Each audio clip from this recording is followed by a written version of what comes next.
Young Trump was just a rich kid collecting rent for his family. Facing tenants like this made Trump feel like he was wasting his time, so he decided to establish a hotel to prove himself. But his ambition was enormous. From the start, he aimed to acquire a building opposite New York's Grand Central Terminal and transform it into a luxury hotel. But investors said, if you want to build a hotel, settle your family's lawsuit first. It turned out the Trump family charged black tenants 4 times more than whites and was sued by the U.S. Justice Department for racial discrimination. The staggering compensation from losing the case could bankrupt the family. Just as Trump was at a loss, he met Roy Cohn at a private club, a lawyer who had never lost a case. People called him the devil's advocate. The VIPs in the room were all wealthy or powerful. I'm Donald Trump.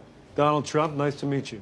Roy Cohn. Trump seemed insignificant in front of them, but he could tell. All these people revolved around Cohn. He was convinced Cohn was the one who could help him. So Trump rushed home that very night and shared his idea. But Fred Trump was a stubborn and arrogant man. He scoffed at Trump's idea and didn't trust Cohn. His brother Freddie tried to support Trump, but was immediately mocked by their father. My firstborn son is a goddamn bus driver with wings. Do you know what kind of an embarrassment that is for us? Whenever I'm asked about my family, I don't mention you, Freddie.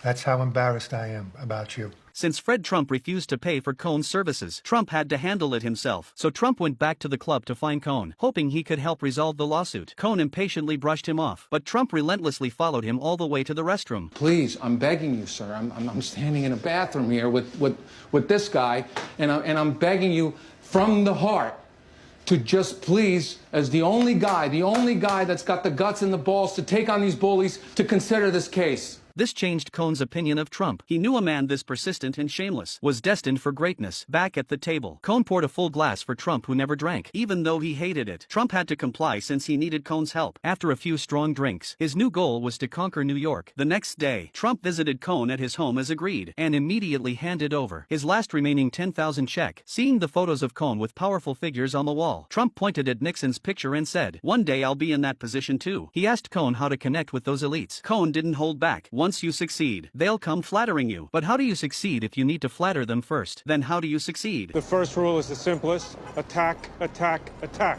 Cohn took Trump to meet Attorney General Walter, demanding he order the court to drop the case. Walter said he couldn't do that, so Cohn pulled out photos of Walter's affair, with an underage boy no less. With leverage in hand, things became easy. The next morning, Trump got the call the Justice Department dropped the case. They won overwhelmingly. The outcome shocked the entire U.S. Media outlets called for interviews with Trump. Trump bragged without restraint, because nobody knows this stuff better than me. Nobody knows more about taxes than I do. Nobody knows much more about technology. Nobody knows more about banks than I do. Nobody knows more about trade than me.